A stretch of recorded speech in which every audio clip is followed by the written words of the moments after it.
Olá pessoal, tudo bem? Meu nome é Júlio César, eu sou engenheiro agrônomo e diante de tanta discussão sobre os temas ambientais que vivemos na atualidade, eu decidi fazer esse vídeo aqui para demonstrar qual é a minha opinião sobre esse assunto. Vivemos uma situação difícil, onde as questões ambientais nunca foram tão debatidas, nunca estiveram tão presentes na mídia, e eu vejo muita coisa que para mim é impraticável e muita selvageria também. Então venho fazer esse vídeo para demonstrar para vocês qual é a minha opinião. Eu tento utilizar como base as questões técnicas, né, que vem da minha formação de engenheiro agrônomo. Eu quero dizer para vocês que o que estamos vendo, vivenciando e que está acontecendo na Amazônia, aconteceu muito aqui no bioma Caatinga e no bioma Cerrado. Eu sou morador do bioma Caatinga e durante muito tempo o que se via eram terras devolutas, né? Terras que não tem um proprietário legal. E terras devolutas são terras do governo, que não tem um ocupante lá legalmente estabelecido. E esses ocupantes, o que é que eles faziam quando queriam estabelecer algum tipo de atividade agropecuária? Simplesmente retiravam a madeira que queriam, ou para fins para fazer cerca, ou para fazer carvão, para algum fim que desejassem, retiravam toda a madeira desejada, depois tocavam fogo nessa área, isso para fazer o que eles chamavam de limpeza, né, para deixar a área totalmente desmatada, e prepará-la para fins agropecuários, ou para agricultura, ou para plantar pasto para agropecuária, né? Mas depois que faziam isso, simplesmente não utilizavam nenhuma técnica agrícola nesses plantios. E aí o terreno ficava, como diziam eles, né, na palavra do povo aqui do semiárido, o terreno ficava fraco. Então ele perdia a capacidade, a sua fertilidade natural e a capacidade de nutrir as plantas que estavam nele. E o que é que essas pessoas simplesmente faziam? Abandonavam aquela área que, segundo eles, já estava fraca e faziam esse mesmo processo em outra área. Desmatava, queimava, estabelecia a plantação. E assim sucessivamente. E muitas áreas ficaram desertificadas no caso, né? Por conta desse tipo de ação. É exatamente o que estamos assistindo hoje na Amazônia. É exatamente isso. A Amazônia tem milhares e milhares, milhões de hectares de terras devolutas, que pertencem teoricamente ao governo, mas que o governo também não toma conta. E aí fazem esse mesmo processo. Retiram a madeira que lhe interessa, depois ateiam fogo para limpar toda essa área e estabelecem as pastagens para criar boi. É isso que está acontecendo. E é muito mais fácil para eles, teoricamente, fazer isso do que seguir o trâmite legal. Comprar uma propriedade, legalizar essa propriedade e estabelecer a atividade agropecuária de forma racional, como mandam as técnicas agrícolas. E aí, assistindo ao que esse momento histórico que estamos vivendo, surgem duas opiniões principais. Existem várias opiniões, mas duas estão, vamos dizer assim, monopolizando o debate. Não seria monopolizando, mas fazendo um duelo, né? De um lado nós temos os ambientalistas, que dizem que tudo isso que está acontecendo é um absurdo, e é mesmo, mas que a floresta tem que ser intocável. Não pode ser tocada. Essa floresta não pode não pode ser utilizada para nenhum desses meios. Ela tem que ser sempre preservada. Mas essa mesma pessoa que fala isso, ela esquece que na casa dela tem um móvel de madeira, tem um telhado que foi estabelecido sobre linhas, caibros e ripas de madeira, que muitas dessa madeira vieram da Amazônia. Ela anda num carro que é de metal e que esse minério pode ter vindo da região amazônica, ou usa combustível fóssil e tal. Então, assim, acaba sendo uma opinião um pouco contraditória até com o que essas pessoas falam. Do outro lado, nós temos aquela opinião que diz que a floresta tem que ser utilizada mesmo. Que nós precisamos da madeira dela, que ela existe para fornecer madeira, e que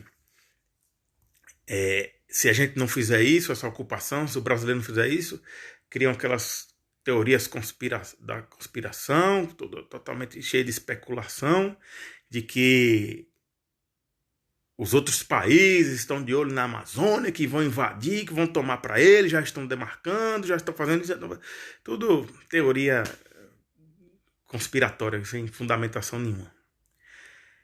Eu já ouvi até uma opinião de um colega meu dizer que quer que a floresta arda em chamas mesmo. E que tenha pastagem em tudo, que ele quer comer picanha de R$1. Olha que absurdo. Então, nós estamos assistindo esse debate. E o que é que eu penso? O que é que pode proteger, de fato, a Amazônia? Então, é só utilizar o que nós já estudamos a vida toda. Um conjunto de técnicas agropecuárias que vão proteger, de fato, a Amazônia. É só utilizar a ciência que nós já temos, os estudos que nós já temos, praticar o que nós já sabemos. E a primeira dessas coisas que eu vou trazer para vocês é a silvicultura.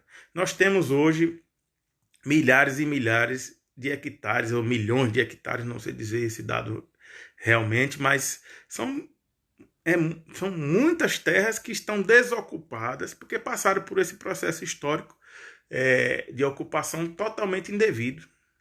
Estão lá paradas porque as pessoas acham que elas não produzem mais. E essas terras elas podem ser ocupadas com a silvicultura. O que seria silvicultura, para quem não sabe? É o plantio de árvores para fins econômicos. Fazer o plantio dessas árvores para você ter madeira para celulose, para cerca, para carvão vegetal, para construção civil e para todos os outros fins que a madeira serve. Ao invés de tirar da floresta, como estamos assistindo hoje, nós teríamos que plantar as árvores que precisamos. E isso gera um fator econômico ótimo. Isso é um negócio. Então, isso poderia desenvolver muitas regiões do nosso país, ajudar no desenvolvimento, ocupando terras que estão abandonadas, degradadas, e evitar que essa madeira que será produzida através da silvicultura seja retirada da floresta amazônica. Então, esse é um fator. O outro fator seria o manejo florestal. Tá? Então, a floresta poderia ser mapeada, tá? Com exceção das áreas de preservação ambiental, né? Existem várias categorias aí de preservação, mas a floresta poderia ser mapeada, tá? E se aplicarem as técnicas de manejo florestal que nós conhecemos tanto. Selecionar a árvore que vai ser retirada, selecionar o número de árvores que vai ser retirada e dar tempo para esse local que foi atingido se recuperar. Então você faria aqui, a grosso modo, né? Claro que é uma técnica muito precisa e cheia de detalhes, mas se faria, a grosso modo, um mapeamento, dividiria-se essa área em glebas e todos os anos retiraria a madeira de uma dessas glebas. E aí depois de 30 ou 40 anos você voltava para a gleba inicial. Então seria o manejo florestal que muito conhecemos aí, né? E que existem especialistas no nosso país que trabalham com isso. E algumas empresas também já fazem isso. O que nós precisamos fazer é ampliar o uso dessa técnica. Tá? Outra coisa, no final das contas, essas terras estão sendo ocupadas por gado. E o Brasil hoje é um grande produtor de carne bovina. Tá? Mas veja aí qual é a produtividade dessas áreas. Eu estudei um pouco o assunto antes de fazer esse vídeo. Eu achei esse gráfico aqui que mostra a situação do rebanho bovino no Brasil. Então, a grosso modo, em 2017, 1 hectare de pastagem hoje no Brasil é ocupado por 1,15 cabeça de boi, ou unidade animal, né? Que é um animal 450 quilos de peso vivo. Tá? Isso já foi muito pior. Mas na Amazônia, essa taxa é de meio boi por hectare. Por quê? Porque simplesmente queimam a floresta, plantam a pastagem e não aplicam técnica agrícola nenhuma. Então, o que se poderia fazer? Utilizar, mais uma vez, né, o que a ciência já estabeleceu. Fazer calagem, fosfatagem, adubação da pastagem, utilizar plantas de alta produção, para que você possa elevar a taxa de lotação. Aqui na Bahia, no meu estado, algumas áreas de Mata Atlântica já colocam 3 bois por hectare. Por que fazem isso? Adubação, calagem, gessagem, aplicam as técnicas agrícolas. E aí a produção da pastagem aumenta, você tem mais longevidade, você não vai precisar abandonar essa área, você vai trabalhar com ela décadas e décadas, faz curva de nível, terraceamento, tudo isso aí é controle de pragas e doenças, a aplicação das técnicas agrícolas que nós tanto estudamos e tanto conhecemos. E você pode elevar a taxa de lotação dessas áreas. Ao invés de você precisar de 3 hectares para colocar 3 vacas, você só vai precisar de 1. E isso, consequentemente, vai diminuir bastante a opressão sobre a floresta amazônica. Então, as técnicas já são muito conhecidas, já conhecemos tudo, já sabemos como fazer, mas, infelizmente, temos que praticá-las. E no final de tudo, precisamos de fiscalização.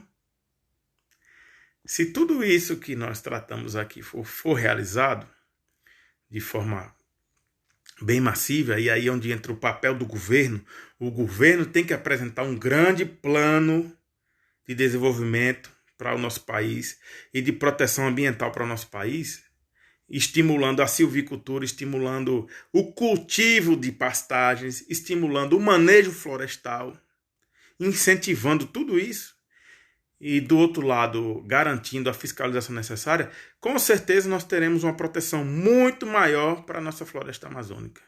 Então o que esperamos é isso, um governo que pense realmente na ciência, nas técnicas agrícolas, e fazendo isso ele vai aliar o desenvolvimento que tanto todos os países buscam com a preservação ambiental. O nome disso é sustentabilidade.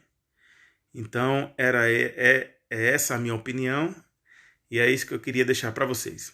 Um grande abraço e obrigado.